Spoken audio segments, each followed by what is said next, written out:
O mundo digital é uma ferramenta poderosa para estimular a curiosidade. Existe resistência de todas as gerações a toda transformação técnica. Quando surgiu, dizia eu há pouco, a caneta esferográfica no Brasil, os bancos proibiram cheques com caneta esferográfica. Só podia ser com caneta tinteira. Ou seja, há uma resistência ao novo permanente. E a sala de aula é um espaço muito resistente ao novo. Professor não pode utilizar a expressão no meu tempo, porque seu tempo é 14 de dezembro de 2019. Mas quando eu era jovem, bem naquele período da Pangeia, que os continentes estavam todos unidos e os tiranossauros passeavam pelo Ibirapuera, aquele tempo passou. Você é alguém de dezembro de 2019. Você compartilha o mundo do aluno. Apenas você nasceu antes. Então, o mundo digital é uma ferramenta. Ferramenta que em si é neutra. Quem determina a sua utilidade, se vai saciar a sede ou afogar, sou eu, que sou responsável pela diretiva filosófica da aula. Então, sou eu que vou me abrir para o novo. Sou eu que vou me abrir para esse desafio. O mundo digital sempre foi e sempre será uma ferramenta em que eu tenho que distinguir que informação está disponível, mas o esforço da formação é um direcionamento da aula e da escola. Hoje se fala muito que o conhecimento não está muito mais na escola, que o conhecimento está também em vários lugares, o que é verdade.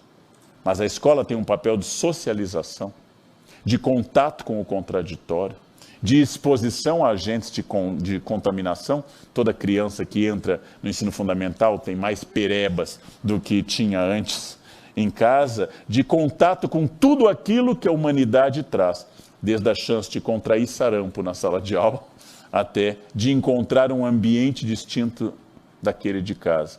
A informação está disponível, está atomizada, está capilarizada. A formação continua sendo um esforço contínuo. Então, nós temos que insistir que o que está facilitado é informação.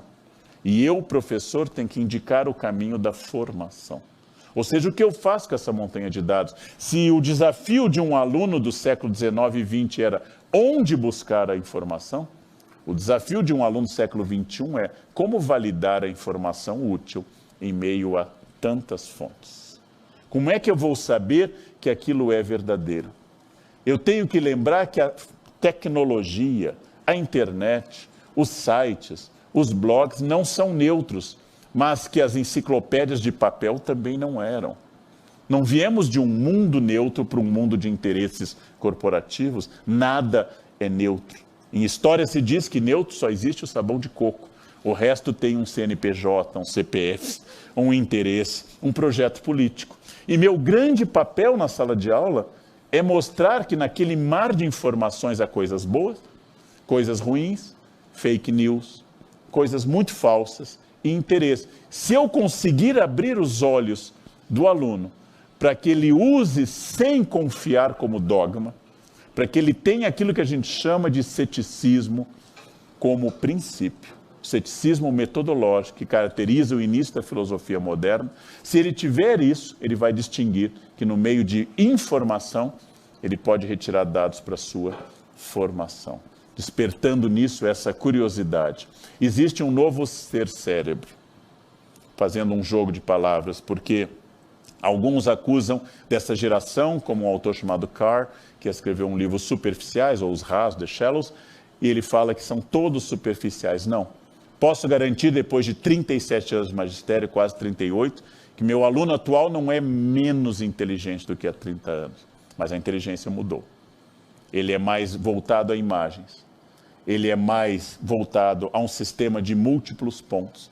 Ele tem mais dificuldade com o parágrafo do Padre Vieira e tem menos dificuldade com a análise de uma imagem. Ele é mais rápido e menos propenso ao foco. Logo, eu tenho que trabalhar com essa realidade.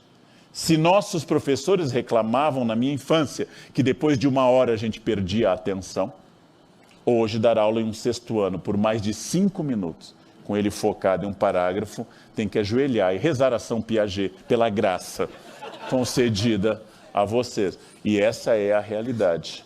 Logo, se o magistério sempre foi difícil, hoje a dificuldade dele envolve até uma atitude física, eu preciso de muita energia.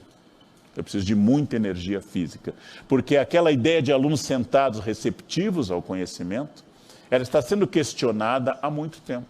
Questionada politicamente por projetos como Summerhill na Inglaterra, questionadas ideologicamente por críticas como Pink Floyd, The Wall, questionada de todas as formas pela denúncia de uma escola adestradora, mas agora questionada sobre a validade de eu sentar um jovem de 12 a 14, 16 anos, horas, vendo mitocôndria, capitanias hereditárias e sequências de conteúdos para os quais ele não vê conexão.